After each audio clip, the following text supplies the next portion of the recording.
Game time! Episode 40.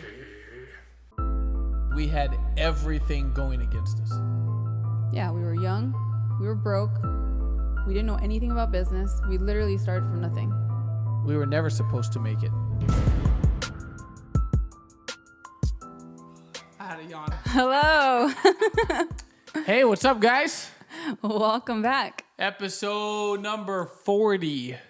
Yes. Ain't that crazy? I think that's crazy. It flew by. Yes. And we got a lot of good feedback on our last few episodes. We did one, what to do when you're brand new. We did one on dumb shit people do in WFG, which I got a lot of good feedback on. We did one on what your calendar should look like. And so a lot of these, we've gotten a ton of good feedback. And I think this will be a really popular topic today because I think it hits a lot of people. Yeah, definitely. I think more often than not, this topic will apply to you. And even if it doesn't apply to you, you will definitely have teammates who will come to you and say, Exactly. like, hey, can you help me out with this? So today's topic is what to do when you find yourself, which you will at some point in your career, in a bad market. yes. Meaning that your clientele isn't necessarily cut out for what we do perfectly. Yeah, and we're not necessarily talking about like people who are not financially like well off, because there's a lot you can do for somebody who has, income but is not, making a six-figure income. You can do terms, you can do savings plan. There's a lot of things you can do, budgeting, help them with debt, stuff like that. When we mean bad market, I'm more thinking of maybe people who are a lot younger, who it's just not their priority to get their finances in order, or maybe people who it's just not suitable. It's not suitable for them. You're not in a suitable market for the services that you're trying to provide. Yeah, and you're gonna find this. In your team, especially as you build a base shop or you build a company. Even if you have a good market, not everyone on your team is going to. And we've had a lot of times like that, We've had times when all of our clients had DUIs or DWIs, depending on where you're living. And they couldn't pass a driving record. We've had times where a bunch of people were just like, they couldn't pass a background check. We've had times where, everyone's on insulin and can't qualify for life insurance. I mean, there's going to be times in your career where you're in these pockets and you don't end up there on purpose.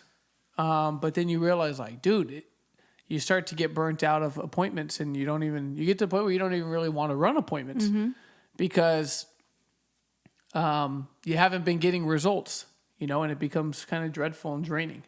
Yeah, so this is we have a few tips for you that if you find yourself waking up one day and you're like, wait a minute, like this is not going how I want it to go. I'm getting sick and tired of running appointments. I feel burnt out. Every single appointment, I just feel like it's been a waste of time. Then these are the tips for you. Hopefully these are the tips for you. Yes. All right. Well, hey, let me tell you guys something real quick because the business is very easy. So every business, every company in the world has its ideal clientele. Everything does. For example, Mercedes. Mercedes doesn't create a marketing campaign around 16-year-old kids because they know that the majority of 16-year-old kids are not getting a brand new Mercedes as their first car. Some do. And, kudos to those ones. I was not that kid. But they don't create their marketing campaign for 16-year-olds. Now, that doesn't mean that 16-year-olds never drive Mercedes. It just means that that's not Mercedes' target market. Their target market is someone making over $100,000 a year. Kind of goes without saying, if you're going to be able to afford the car, you have to be making a couple $100,000 a year, or at least $100,000. Or you're buying a very low-end Mercedes, then you probably $70,000 or so.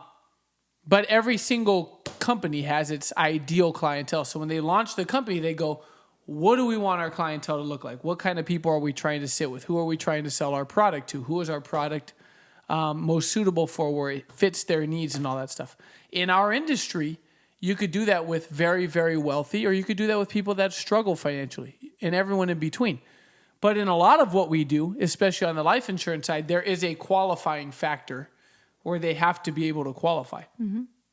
And then also, if you're going to do really well financially in our industry, then kind of by default, you want to have what's called a great clientele, are people that kind of meet some of the standard requirements. So in most cases, it would be what?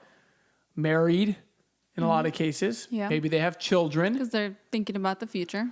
When they're married, they automatically have to be somewhat responsible, right? Because they're like, all right, well, now it's not just me anymore. They have careers, so they have money, so they're concerned about where they're putting their money. Right? So married with children. Why children? Because they usually want to take care of their kids. They want to make sure that they're set up correctly.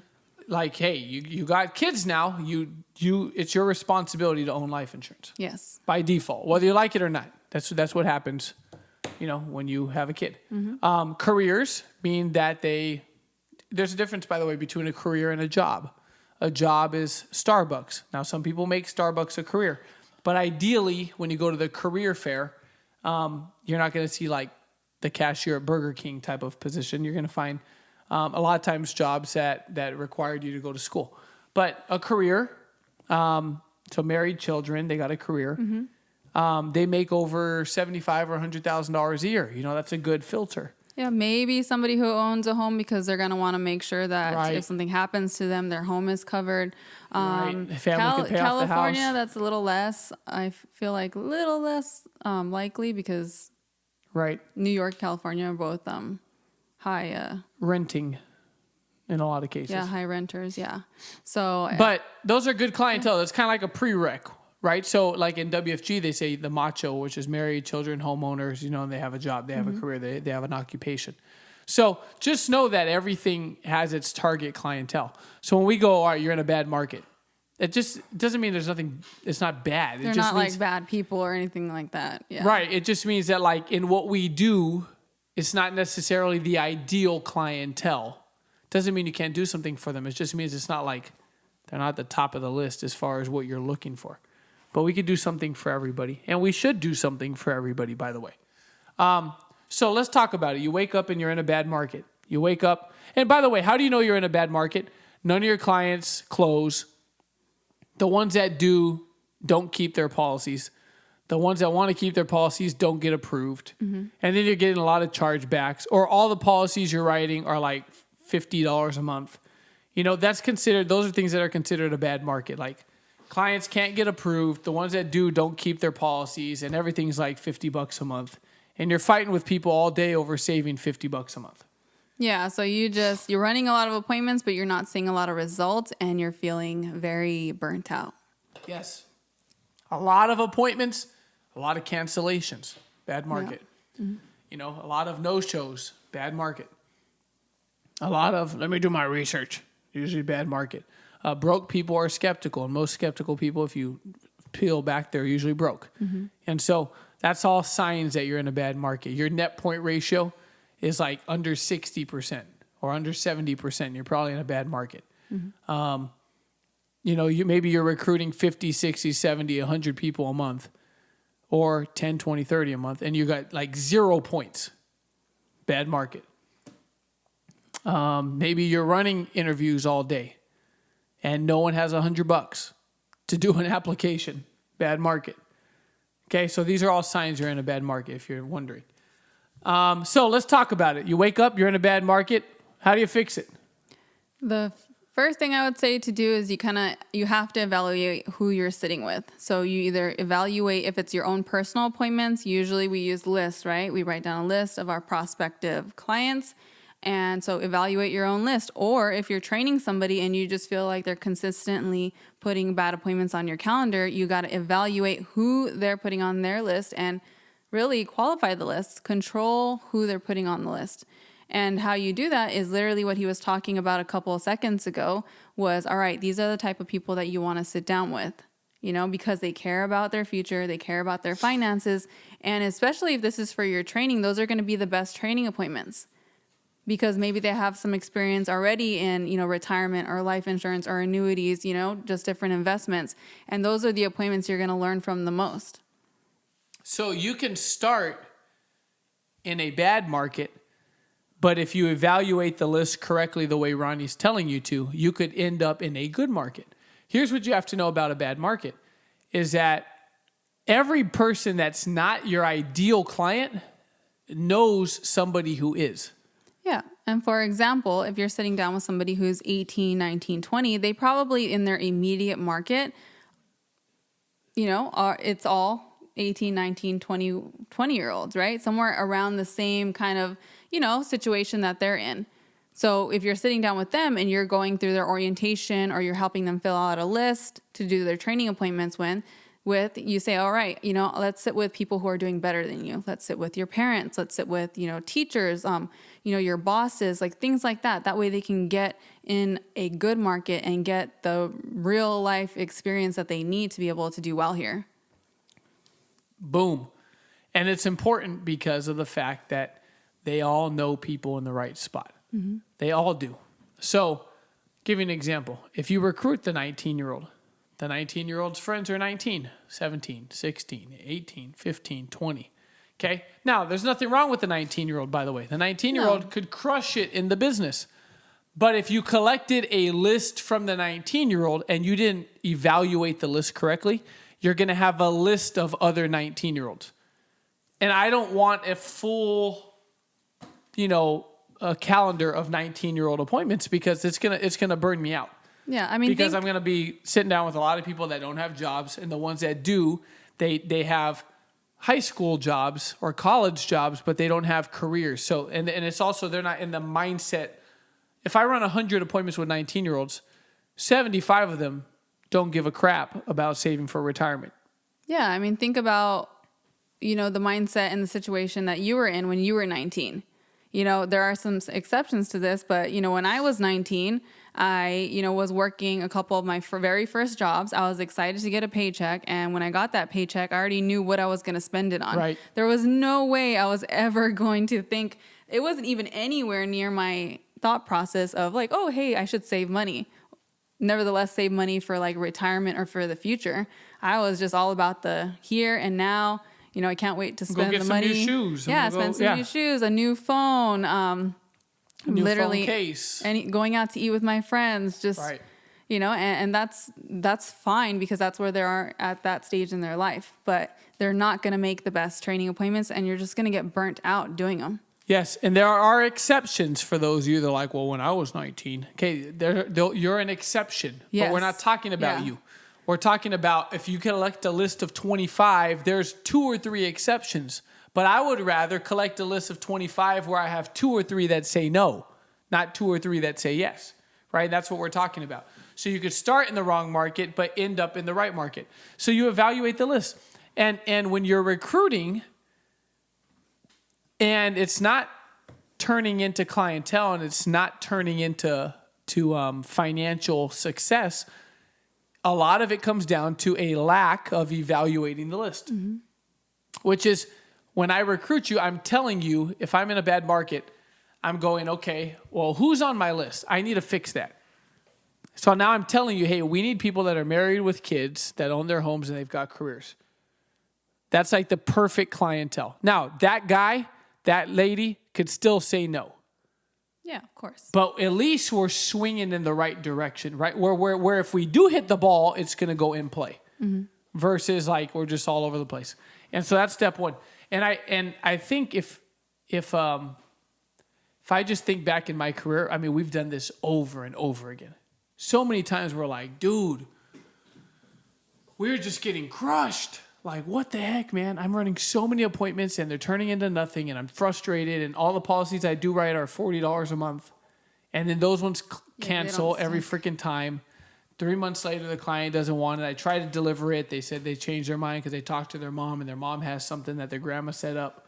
And it's just like, dude, like so many times I've said, okay, let's sit down.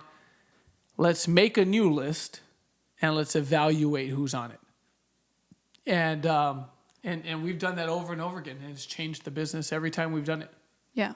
And just to add one last thing to that is if you are in a bad market for a very long time, you and your trainee are going to start believing that this is hard and that nobody needs what you do. when in fact that's not true. It's really going to hurt your identity and it's going to hurt your mindset and your belief in the business. So you don't want to stay in this place for too long. You want to be able to help everybody, but you have to understand that some people don't want the help yet. Damn. That's good. And that right there is going to be our commercial clip on Instagram. All right. So 14 and 30. But hey, here's the reality of it is that is spot on. And I'll tell you how I know she's right on that is that I've been in that spot over and over again where I'm just like, dude, I don't even want to run the appointments because I'm just wasting my time. And it's frustrating. And then here's another thing that happens. Because then you go on the appointment and then you remember all the prior failures right before that, which is that every time I get to the point where I was going to close, and then this dude, who's out of the market, he's not my ideal clientele. I shouldn't be running the appointment with him. I'm doing it because that's our mission. But the reality is I'm not in a position where I have a chance, right? I'm literally like swinging blind. Then that guy tells me no. And then I go to the next appointment and I remember the exact moment when he said no. And now I'm sitting there going, all right, well, and I know when I'm going to go for the close, this is the part I got to know on the last time. And then it's in my head because it affects my belief. Right. And then you're carrying it. You're just carrying it. And then they start to pile up. And then you sit down and you go, dude, I can't freaking close anymore. I don't know what's wrong with me. Why can't I close? Why is everybody saying no? Why does everyone have to think about it? Why is everybody asking me about such and such company? Why? And the reality is it's not even you. It's totally not you. It's exactly what Ronnie said, which is that you're in the bad market and now it's effing with your head. Yeah. And it happens on recruiting. It happens on closing. It happens on prospecting. It happens on everything. Bad relationships. So you got to protect your belief, your belief about what we do, your belief about our products, and your belief about our company. Those are three things you got to keep safe in a box, protected. And you can't do that if you're spending your whole entire time getting punched in the face in a bad market. Boom. We could end the whole episode right there. That's it. All right. Let's talk about, because Ronnie put down three things. Three things to do when you're in a bad market. What's number 2? So number 2 is making sure your appointment is set up correctly. And this could be... Keep going. I was just fired up. This could be if you're in a good market or if you're in a bad market. Either one. This it's just if you feel like you're running a lot of appointments and you're not getting results, okay? Making sure your appointment is set up correctly. And what I mean by that is, for example, if it's a trainee and they're telling all their training appointments, hey, this is just for my training. You don't have to care about anything they're talking about. Just come sit on the appointment. I'll learn something and then that'll be it. And then you're wondering why you're not closing. It's because the trainee told them they don't have to care. So automatically, I know if somebody told me that, I'd be on my phone the whole time. It's on Zoom and I have like the TV on. So you have to make sure that the trainee is telling them, hey, this is for my training. It's very important for me to learn. But at the same time, if I could add some value to you, if it made sense, I would love to be able to do that for you. Yup. That's all they have to say. So good. Because it opens up the door to the possibility of them, becoming their client. Because Jay says this all the time. People don't usually send referrals to something that they don't take part in. I'm not going to send referrals to a restaurant that I've never, tried the food at. Right. And like the food and go often. I'm not going to be like, oh, this place is amazing. Go. Right. So. And you're not going to send referrals to the restaurant that you just walked in and looked around. Yeah, like, oh, the decor is cute. Like, check it out. Right. It's so true. If for those of you that are running appointments as a help me, like, hey, I'm in training, help me. If that's part of your script, that's part of your system. What Ronnie just talked about is the difference between whether or not you're closing or you're not. It's being candid, just being real. Mm-hmm. And when you find yourself in a bad market, a lot of it might not be the actual market. It's the setup of the market. It's the, hey, yeah, you don't just come by, man. Just roll through, check it out. Check it out. Check it out. Hey, man, I'm just here to check it out. Like, check what out? Mm-hmm. You know what I mean? And so if it's getting set up as, hey, this is for my training, but I need you to know something. This here is my future. This is my career. Yes, I'm part-time right now. I'm only part-time right now. because I don't have enough clientele to be full-time right now. And so this is for my training, but let it be known that I'm trying to pick up some clientele along the way. Otherwise, I'm going to be part-time forever. You know, I had someone who their friend told them, well, if it's so good, why are you still part-time? And then they sent me the screenshot. They're like, well, what should I say? And I wrote back the response. I said, because, dumbass, people like you keep asking me that same freaking question. That's why I'm still part-time, because everyone wants to know, if you're doing so good, why are you part-time? Because you all keep saying the same shit.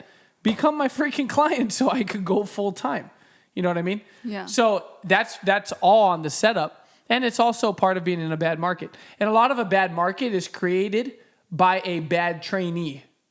Not that the trainee's bad, but a bad job done by the trainee. Right? Yeah, because absolutely. you could totally take a good market and turn it into a bad market because the trainee has no credibility and they're not listening. Yeah, they're not setting it up correctly. Yeah, and we've done that over and over again. How many times have we been where we're like, why is everything rescheduling? Why is everything canceling? Why is everybody... Like, it looks so good on paper, but then you go to run the appointment or the appointment doesn't happen and you're just trash. Yeah, you're just trying to figure it out and it's like... And then it goes back to what Ronnie said earlier at 14 minutes.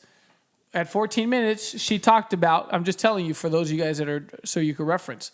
She talked about the belief, right? Well, the problem is that you're the trainer and you're freaking good. And you're like, I know I'm good. So I don't understand what's going on. Well, what's going on is the fact that so-and-so or whatever you're running here is not working right. And it starts to make you think you suck. Mm-hmm. I've had this conversation. You've had this conversation with some of our own the best players we have in Tenacity, where they go like, I just can't freaking close anything. And I'm like, dude, it's not you. Yeah. Go back and evaluate, number one, the list. Number two, the setup. Yeah. And by the way, sometimes it is you. Okay, so if it is you, then, know that it's you. And make sure you fix that too. Talk to your coach, Hey. They're the closest to you. They know you. Ask for candid feedback. Bang, bang, bang. Good episode. Different ways to get unstuck. Write that down. That'll be a good one. Yes. That sounds good. Sounds good, right? Yeah. Sounds good. All right. My nose itches. Talk to your coach. Get feedback. Yeah. So you can course correct as soon as possible before the burnout sets in. Yes. Yeah. How to course correct and get unstuck. Good episode. Yeah. Cool. All right. All right. And then the last one, how to get out of a bad market. What to do when you're in a bad market, or what to do when you don't have a market. Just in general, is what? Personally recruit. Personally recruit. The answer that nobody. They were wants to like, hear. man, we almost got out of the episode without them saying we need a recruit. I mean, here's the like end all be all is that you choose your market.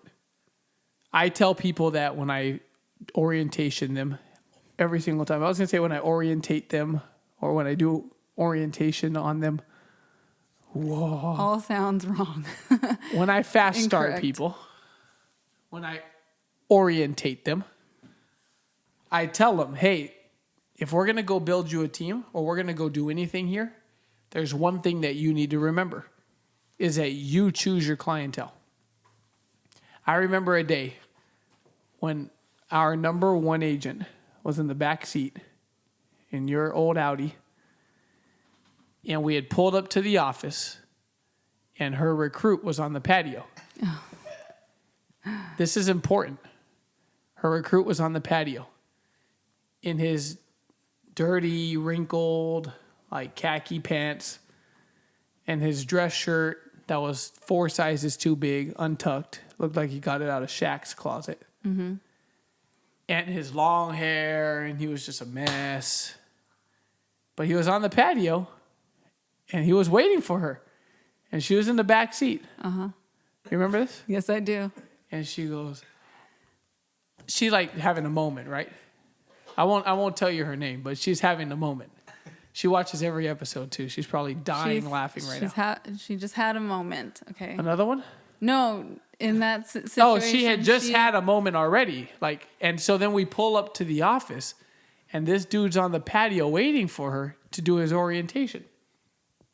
And she's like, and she had just got done saying, all I ever get is shit from everybody. Right? And she was so frustrated. Right. Then we pull up. I remember like yesterday. I'm in the passenger seat. She's sitting behind me. And then she sees him on the patio. And she goes, see? All I ever get is shit. Right? And then she continues to elaborate. Ronnie's kicking me under the desk right now. She goes, literal shit. You see? Right? I'm not saying anybody's name, so it's okay. But everyone's had that moment before where they're frustrated. Here's my point, though. She was so mad that this guy wouldn't quit. And I'm like, yo, can I remind you of something real quick? Just to give you some perspective. You prospected him and you recruited him. He didn't show up one day randomly. You recruited him. Right. You prospected him. You invited him. You confirmed him. You ran the follow-up interview. You recruited him. You AMA'd him. You booked the orientation. Why are you mad? Here's my point, though. You choose your market. Mm-hmm. So if you're sitting down and you're on appointments and everyone on the appointment or everyone on the list is just like, just not cut for what we do, it's not that they're bad people. It's not that they're not important. It's just that they're not cut for what we do. There's a clientele for everything. Then you have to remember, where did the list originate from? The person who put the list together, like somewhere, if you backtrack this, it came from you. Mm-hmm. You birthed it somewhere. So personal directs, like Ronnie said, but in the right market. What's the right market? Give us some examples of success stories in our industry and kind of what those markets usually look like. Like careers? Yeah. I'm talking about careers. Like nurses, right? Nurses are very, very successful at what we do. Nurses, teachers. Why? Well, because number one, they have been in school for years, so they understand that everything is a process. So they understand that it takes time to become successful. Oh, dropping nuggets. Number two, because they spend at least 12 hours a day on their feet. So they know what hard work feels like. Yes. Number three, because they're future oriented. They care about saving, right? All their nurse friends are saving towards retirement. They don't want to be on their feet for 12 hours a day, 5 days a week, or however many shifts they end up working. Forever. There is an end goal in mind, and they are working towards that. So they have all these qualities that works and translates so well into business. So usually they're good people. Yeah, they spend all day caring about people and taking care of them. They also, depending on the units they work in and the type of nursing they're in, they see people that are old and sick and don't have retirement. They see people die with no life insurance. Like, so nurses have, they just go across the company. I guarantee you, whatever team you're in, there's a nurse on that team kicking your ass right now. Yeah. Part-time in a lot of cases. Yeah, and like he said, they're good people. They deserve to win. They deserve to have success because they are consistently putting others before themselves. We've got nurses on our team. A couple, Paul and Lisa, they're a married couple. They're young. They're like 27, 28 years old, something like that. And they just like destroy people on our team. They make it look so easy. They literally I tell Paul, like, bro, you don't even try. But their team, there's like 7 to 10 of them, and they're all RNs, and they're all part-time, and they all kill it for like 3 weeks at a time. Then they go on a trip somewhere, and then they come back and they kill everybody for 3 weeks at a time. Then they go on a trip somewhere. And so, like, nurses is a great example. You mentioned teachers. Why teachers? Teachers, again, because they love to educate. And this is what we do, is we educate people on how their finances work. So they see the parallel. Number two, they're not paid well. They do so much, and yet they're not paid well. So even though they love to teach, they also understand that if they want to live a comfortable life, they need to do something in addition to what they're currently doing. Yep. Again, they're hard workers. They care about people. They deserve to win. So there's a lot of qualities there, again, that translate over and make them, an amazing teammate. Yep. And clientele. They're clientele. Great clients. Nurses are phenomenal clients. Doctors, fantastic, of course. They make money. Attorneys. Yeah, engineers. Engineers. Just people with careers. Here's the thing. A lot of times in WFG and a lot of times in entrepreneurship, we knock on education. But one of the most powerful things I've learned over the last 10 years is that people who get licensed the fastest and the easiest usually are the ones that went to school. They know how to study. They know how to start something and finish it, like Ronnie mentioned. They've gone to school 4, 5, 6, 8, 10, 12, 14, 15 years, depending on their careers. And so these are people that understand hard work. They understand that things cost money. They understand that you have to spend money on things. These are people who sometimes have spent a couple $100,000 a year on their education. So when they look and they go, $450 to get a license, and I could do it in a week. All right, well, yeah, piece of cake. And then it gets done in like 4 days because they know how to finish something. They know how to study. And then there are also people that are great clients because they have spent a lot of money. They're responsible. They have friends that are doing really well financially in a lot of cases. So recruiting people like this, that's the seed. If I go out and I meet Ronnie out in the world, Ronnie's a psychologist, right? Prior to WFG. So if I meet Ronnie, she's a school psychologist. So she's went to school for all of her elementary school, junior high, then 4 years of high school, then 4 years for a bachelor's degree. Then she went another 2-3 years for her master's degree. Then she's put a couple thousand hours in to get her licenses. So I meet someone like her. She joins the team. That's the seed. She's the first person. She's the first person. Everything that comes behind her comes from her. Well, what's her clientele like? What are her friends like? These are probably people that have gone to college and did the same thing. Maybe not the same career, but the same process for a career. And these are people that are making money. These are people that have their stuff together. They're also probably around the same age as her, right? So when you take all those things and put them in place, well, when someone's 30 to 35 years old, where are they at in life? It's a good chance they're married. It's a good chance they've been in their career 5 to 10 years. It's a good chance they have kids. It's a good chance they're bought a home or they're in the process of it, right? So it automatically, the seed brings the fruit. Well, flip it around, she's 17. Because some of you bring some of those to your BPMs and you're fired up. Hey, in 9 months, she's going to be my freaking next SMD. Like, no, dude. She's 18, she's 19, she's a barista at Starbucks. Nothing wrong with that. But who are all her friends? There are other baristas at Starbucks.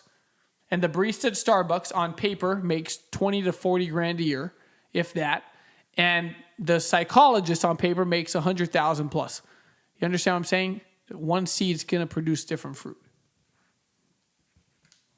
Well said. Well said. Well said. I don't know what happened there. But I think that's what you do when you're in a bad market. You evaluate and create a new list, and you control what goes on the list. People naturally put down people doing worse than they are. Everyone refers down. They don't usually refer up. You make 50, you put people making 30. You make 30, you put people making 20. You make 20, you put people unemployed. Not consciously, but that's what subconsciously, what that's ends where up you feel happening. comfortable. Yes, exactly. It's about feeling comfortable. Right. So that's number one. And then you do that with your teammates too, and you evaluate every time you collect a list. Like, hey, let me see who's on this freaking thing. Number two is you set up and make sure appointments are getting set up correctly. And number three is that you go personally recruit some seeds in the right place. Mm-hmm. One good question, one last thing we could add is I know that you always ask this, as well as a lot of our trainers ask this to the trainee before the appointment starts or the day before the appointment. You say, okay, what are they expecting? And there you can kind of get an idea of how the appointment's going to go. Right. What are they expecting? I don't know. They just think it's for my training. They said Great. that they're going to help me with my training, but they absolutely do not want to buy anything. So you want to know what I'm expecting? You to run the appointment because I'm not wasting my time. So when we get on there, it's all practice. Yeah, you'll get some practice. Anyways, guys, hey, 40 episodes done now. Yes. And we never expected it to become what it is. So we thank you guys for all your consistent support, all the times you share. By the way, we love when you share it on your story and you tag us in it. We just love to see it because it really means a lot. So we thank you guys. We thank you for all your support. Those of you who've been supporting us from the very beginning, by the way, that I had a guy message me earlier. He's in Randy Sakairos' team up north. And he said, my girlfriend and I have literally watched every single episode. That's so cool. Which I thought was cool. Yeah, which was super cool. And so we appreciate you guys for all that. And then our team, of course, if you guys do watch it, we don't know. For the 2 or 3 of you that do, we appreciate you. Yes. And then Jay Justin, we appreciate Jay, our producer who always produces That's everything. his thumb. DJJUSJAY. And check out his music, guys, because his music is awesome. We play it around here all day. We will make sure that he puts his info at the end of this video so you could find it. Yes, yeah, his Instagram, and he's on Spotify and a bunch Apple, of other platforms. Yeah, all of it, and very, very good. And then Bang Bang, our wonderful ride or die partner. We appreciate her as well, but she does not ever want to be on camera. No, so you'll never know. I'll never know what she looks like, but she's adorable. But anyways, guys, thank you for your support, and hopefully we can continue to put out good content. So yes, thank you guys. All right, y'all, we're out.